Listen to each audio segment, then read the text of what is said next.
Hey guys, it's Melissa here from melissaoatman.com.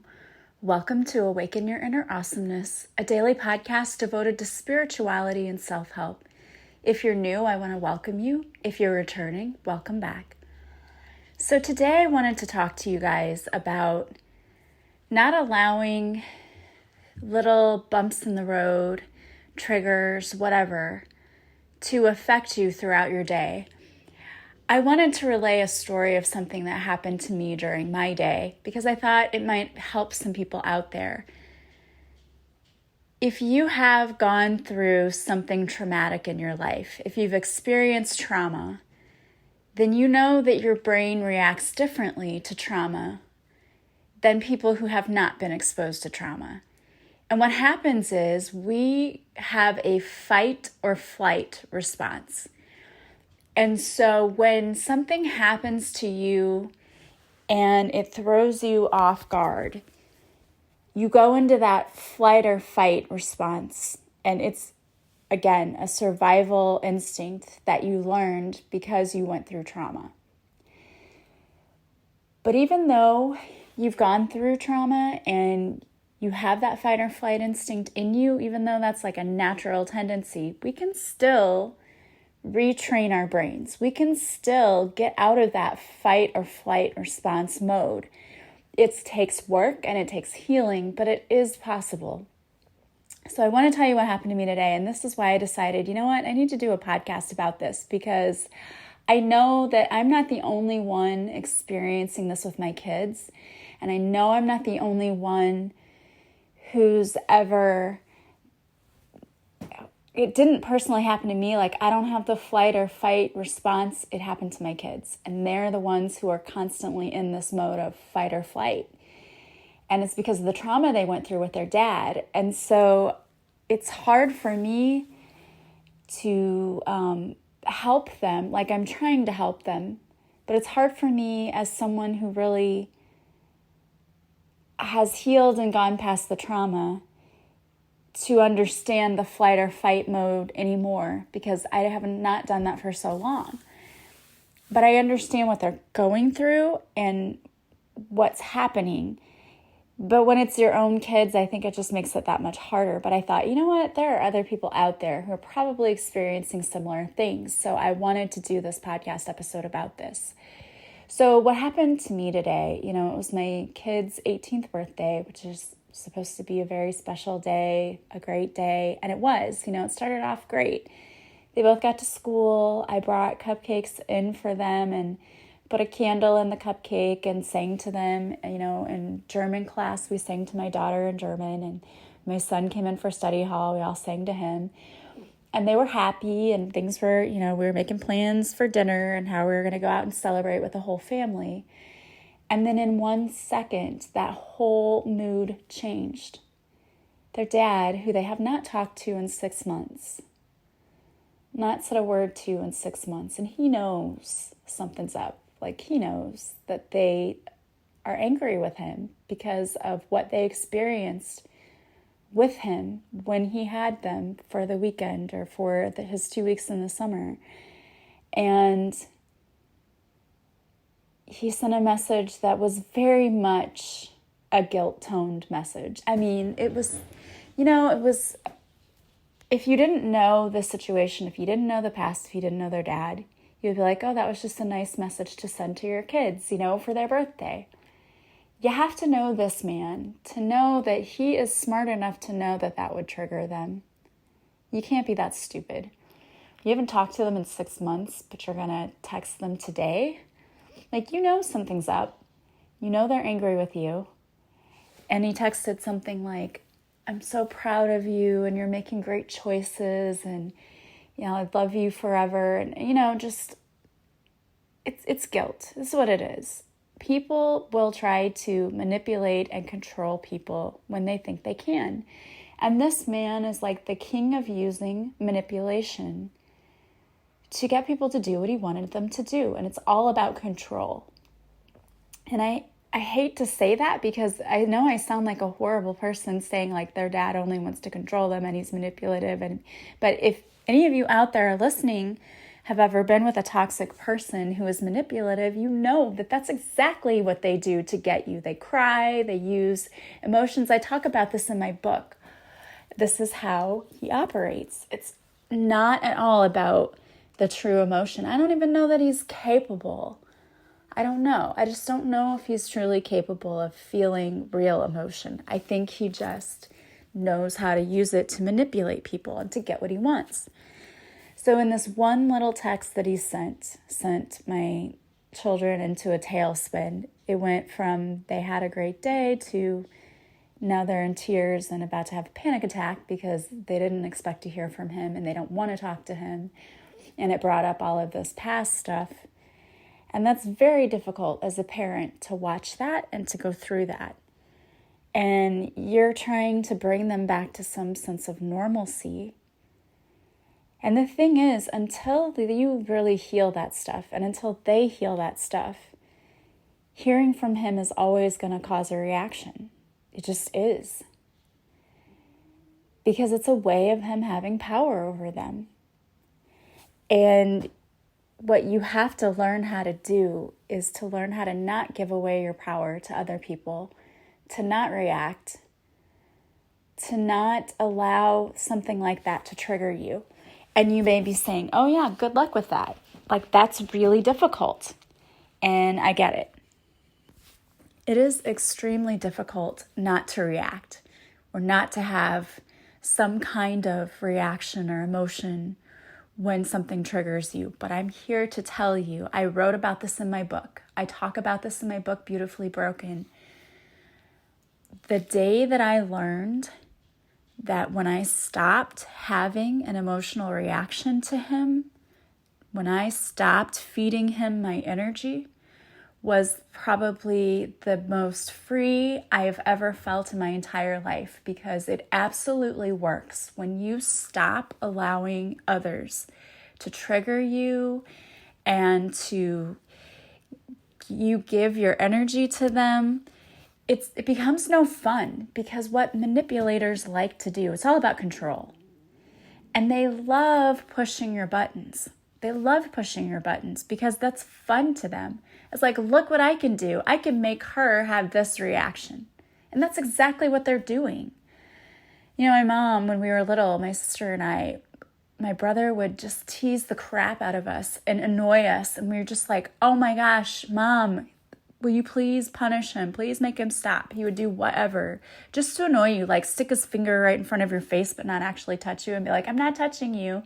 Or, you know, like turn around and pinch you or shock you. He would rub his feet on the carpet and then shock us. I mean, just things like that. Ways to torture us. It's like he invented all of them. And so my mom would say, well, if you just didn't react, he would stop doing it. And I thought that was the dumbest reaction ever. I'm like, what? You're just lazy and you don't want to punish him. That's what this is all about. But she was right. And years later, when I went to counseling after my divorce, my counselor was right too, because she said the same thing. She said, you know what? It's like a game to him. And when you stop playing, it's not fun anymore. When you stop reacting, there's nothing for him to do. Like, he's not going to just sit there and keep expending his energy on you when you're not giving him a reaction, because he's not getting what he wants anymore. It's no fun. And that's so true. It's so true. And I really would never have believed if I didn't see it with my own eyes. But I talk about this in my book too. You know, my ex would always, he knew exactly what buttons to push. You know, he just did. It would be like, oh, well, I know that you want to have the kids for this family function, so I'm going to make sure they're not available. It's because it's my weekend and I'm not going to be flexible and they're not going to be available and we can't trade and we can't, you know. And I had to lose a few battles. I had to finally just say, you know what? All right, I know I'm not going to get to have my kids at this family function, and I'm just going to get over that, because I'm not going to trade my power for time with the kids, because it's not worth it. Because in the long run, you think you've won and you use this to manipulate me, and you're like, we can trade, you know, I'll give you this if, you know, he would, I mean, when I say trade, I don't mean like a fair trade. I mean like I'll hold this over your head for 5 months, and every time something comes up, I'm going to throw it in your face and I'm going to use it as power. And I'm going to leverage it against you. That's what I'm talking about. Or like, oh, I helped you with your website. I'll destroy your entire website if you don't do what I want you to do. I mean, who does that? You know, who does that? Someone who is a manipulator does that. And the sad thing is that they've learned a lot of traits from him that we're working on trying to erase, because that is one thing I never, ever want my kids to be, is someone who would hold something over your head. Like, that is so wrong. And I can't even begin to fathom how you would feel on the inside to say to somebody, look, I'm going to destroy your life, you know, but he said that to me before. And, you know, I just had to get to a point where I was like, you know what? If you feel like you have to destroy my life, do it. Go for it. And when you say that, and you have to mean it, even though secretly deep down you might be like, oh my gosh. But if you want somebody to stop manipulating you and to stop treating you like that, you've just got to put it out there. You've got to say, you know what? Do what you're going to do. I don't care. You're not affecting me. My life will go on anyway. And whatever, it is what it is. You're not gonna break my mood. You know, that's how I was hoping my kids would have reacted today, was to say, well, you know what? He texted, okay, well, just delete the text and move on. But I know they're not there yet, and they're kids. You know, they're kids, and that's their dad. So that's not going to be that easy for them.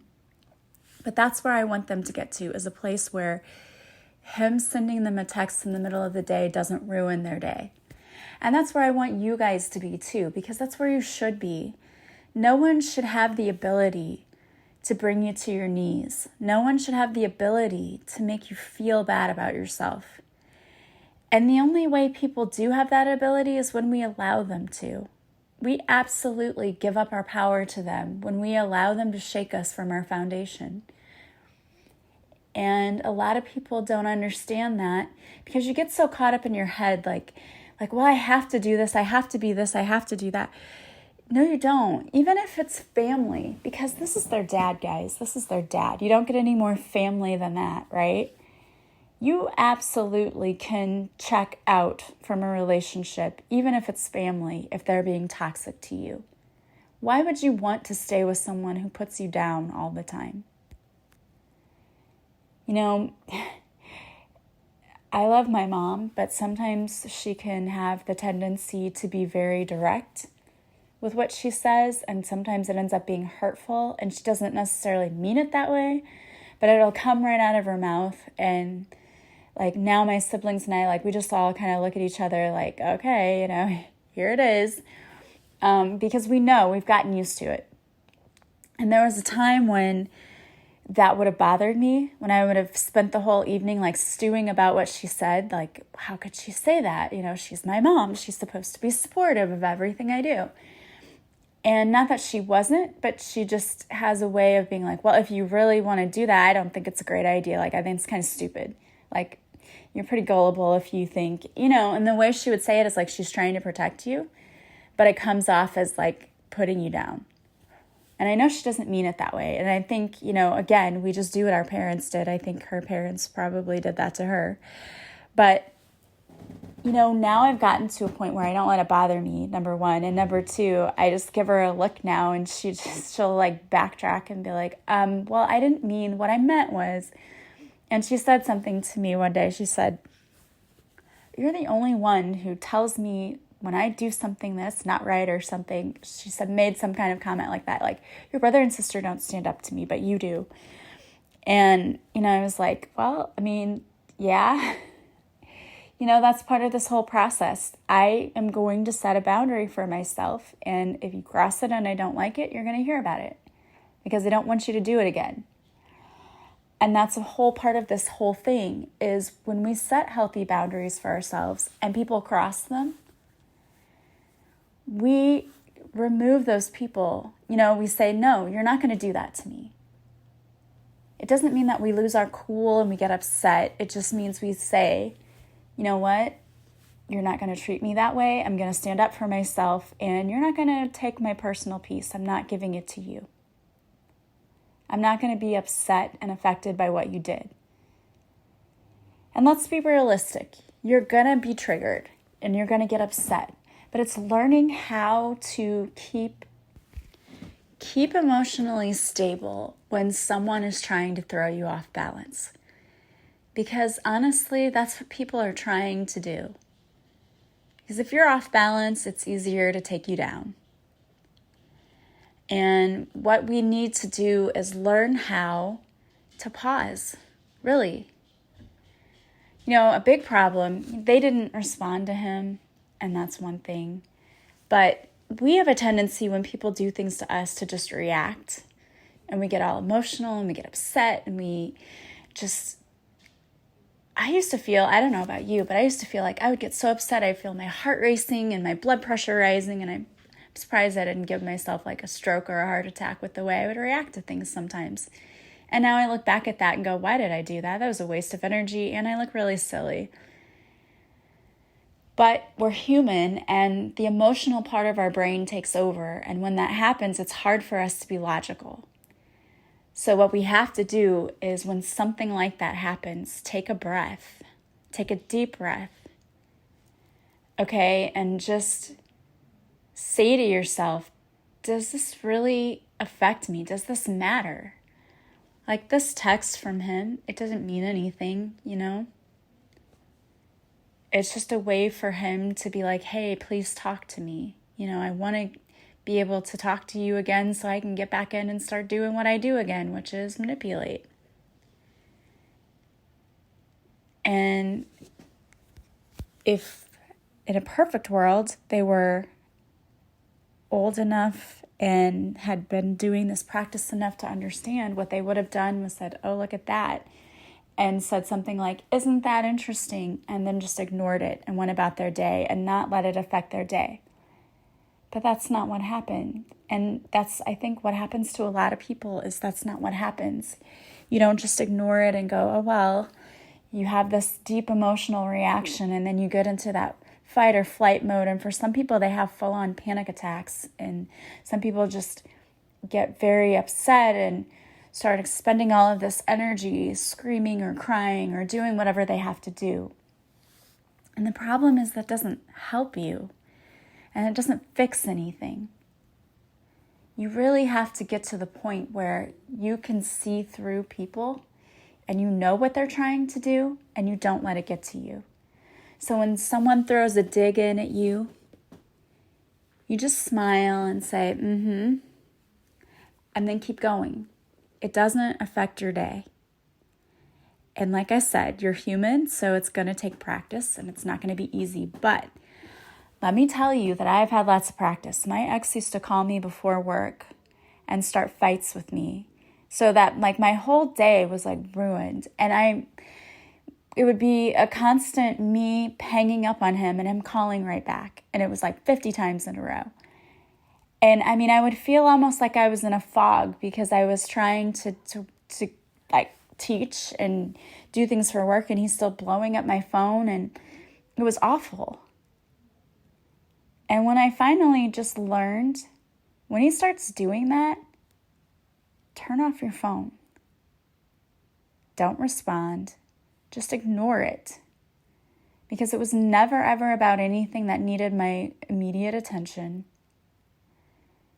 It was just a tactic. He's just trying to needle me so that he could feel some sort of satisfaction from calling me and screaming at me. And when I finally stopped playing that game, when I said, you know what, I'm disengaging, I'm not doing this. Number one, I don't want to. This is not fun for me. Number two, I don't have the energy or the time to do this. And number three, I don't have to. When I finally realized that I could do that, I don't know why, there was some part of me, some distorted part of me that thought that because he was their dad, I had to be in contact with him and we had to agree on everything and we had to try to be the best for the kids. You know what? That's great if your ex is willing to be cooperative and you can do those kinds of things, but when they're not, and when they're manipulative and they do those things just to get at you, disengage. There's nothing that says you have to engage in any kind of argument with them. When you're really smart, like you have your lawyers draw up everything to a T, so you don't even have to negotiate anything. And yeah, it's sad you have to be that way, but it's so important for you to protect your energy. Don't even get involved in that stupid arguing. It's just drama, and it's so high school. Who wants to do that? Not me. And I won't do that anymore. I am not going to do that with anyone. So I've learned you're not going to shake me from my foundation. You may try, and things may throw me off guard here and there, but I've just learned to pause, take a breath, and say, is this really going to matter in a day, in a week, in a month, in a year? And every time the answer's been no. So when the answer's no, you know what I do? I'm like, okay, out of my mind, not worrying about it. Not worth my time. And I'm not being mean. I'm just protecting my own energy, and I'm protecting myself and my sanity and my well-being emotionally. So it can be a little harder when you've experienced trauma, but I'm living proof that you can change the way you think, because to say that it was trauma to be in an abusive marriage, it was definitely trauma, and it was traumatic.